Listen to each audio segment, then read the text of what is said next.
Hello everyone, I'm Zach Kircher, and you're watching Kircher Talks Entertainment. I bid you welcome to the next episode in my series, I Have Never Seen, which as the name suggests, I review movies that I have never seen before. Specifically, older films that get voted on by all of you. For this 9th video in the series, I wanted to do a horror movie so that my review could tie in with Halloween. You guys first narrowed it down to a horror movie released in the 1940s or 50s, and then it got narrowed down to Creature from the Black Lagoon. So that's what we'll be talking about from my Halloween special today. If you're interested in helping decide what future videos in this series will be about, please consider subscribing to the channel and be sure to watch out for posts on my community page. All of the reviews for this series will be decided by the polls which are featured on that community page. Now, in my experience of watching horror movies, I've found that the best ones tend to be fundamentally entertaining at their core, but they also have some other kind of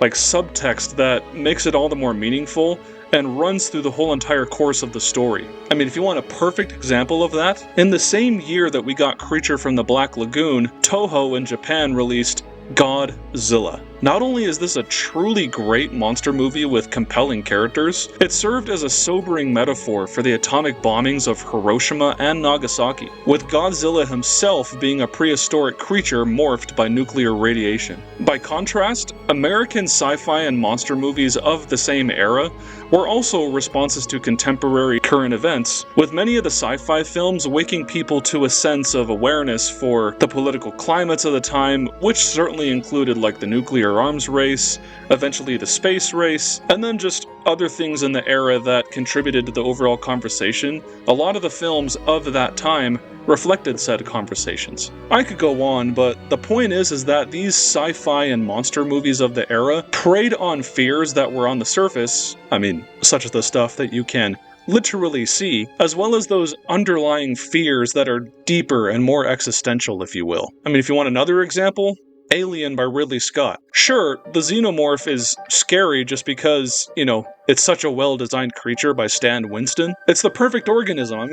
What is there to say about it? Everyone knows and is simultaneously scared of and enamored with the xenomorph. But there is more to that alien monster than it just being an intimidating presence. There's something deeply unsettling about its phallic-shaped head, or the fact that these things come to life by the facehugger running around, impregnating a human by shoving its tendril down the mouth and then through the throat, and then later on, a baby bursts through the chest of the host, killing it.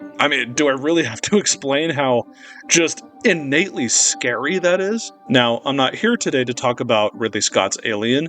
I'm here to talk about Creature from the Black Lagoon from 1954. So you might be wondering, why am I bringing all this up, in relation to that movie? Well, the most important reason is not only did I not find the titular Creature from the Black Lagoon to be scary, thinking about it, especially in the days since I've seen it, it just doesn't really seem to have much of an underlying theme that enhances the scare factor of the monster or just enhances the story in any way. Not that it really has to, it's just when those things are there, it does make a monster scarier than just the basic appearance of it, Without spoiling anything, the creature, which is referred to as the Gill Man, is just a humanoid fish and nothing more. That's not to say a fish can't work as the main threat. Look at Jaws. However, the thing is that the filmmaking helmed by Steven Spielberg, the performances of the actors, and the writing did a service to the shark lovingly referred to as Bruce, whereas the same isn't the case here with this movie. And I have to say all of that while also saying that I can't deny that the design of the creature's suit and the performance that brought it to life are really cool to look at. The tactile and very functional appearance of the thing gives it a sense of realism that is very ahead of its time for it being in the 50s. Even if it's not necessarily a creature that I fear, I can admire the craftsmanship that went into that suit, as well as everything that they did to give this thing credence, some believability, and to convince the audience that, this is more than just an actor in a suit. The elegant underwater camera work is also when the movie is at its most suspenseful, since it not only feels authentic and innovative for the time in which the film was made, but the creature feels more threatening when it's in its natural environment swimming around. And yeah, it's sort of swimming around like a human would, but the grace of the actor, Riku Browning, which I probably butchered that name, he was a stunt performer who donned the suit, but he was also like a professional diver and swimmer, and so he had that natural ability around him that while he's wearing the suit and holding his breath and everything, it just makes the performance all the more convincing to make you think that this would be a real creature that could be swimming around. This is going to sound so silly when I say it though, but the issue that really kept me from getting invested in the creature, aside from what I've already said, is the musical score. Please believe me when I say that, because I'm someone who is musically inclined.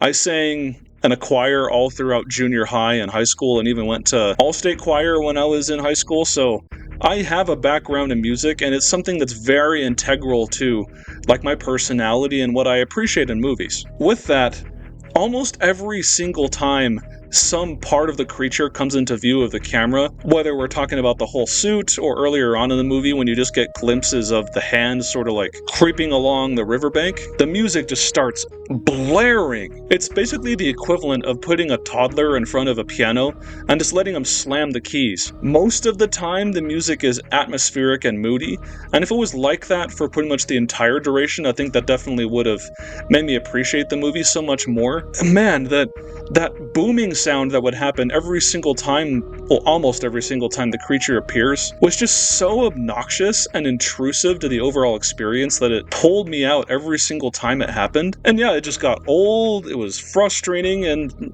I was annoyed. The compensation of the music overcompensating for a lack of genuine tension, as well as the creature just not really being that scary to begin with, didn't really do the movie any favors in trying to win me over. But I mean, beyond that, the writing just wasn't really there either. And I know what some people might say, oh look, it's a monster movie from the 40s and the 50s. What do you expect? Well, I'll tell you what. Frankenstein in 1931 had both a terrifying creature that, yes, is still scary to this day, but it actually has a good story that adapted Mary Shelley's original material to the screen very well. And you can look back on that movie and it still has a very timeless theme of a man trying to play God, and we have to see the ramifications of all those things. In contrast with Creature from the Black Lagoon, there's enough here to have a cohesive story about marine biologists who go on an expedition to the Amazon rainforest to find the creature, and then hopefully study it enough to where they can bridge the genetic gap between fish and humans. I can't say it's necessarily compelling, but at least it's something to get the story going. The main characters also just amount to basically scientist who's in it for the right reasons, scientist who, just is in it for the money, and then the girl that they both have the hots for. Can you really blame them?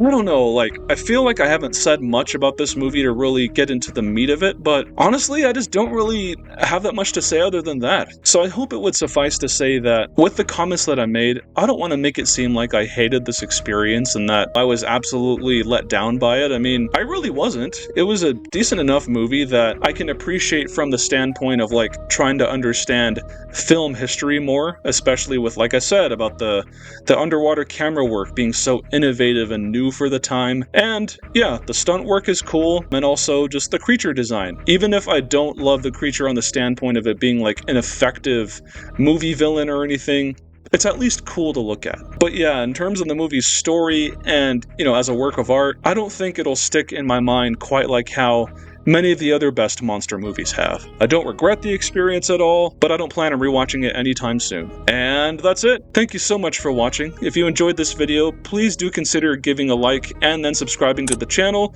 For doing both of those things really does help my channel grow. And with that, I hope you all have a safe and happy Halloween, and I'll see you all in the next one.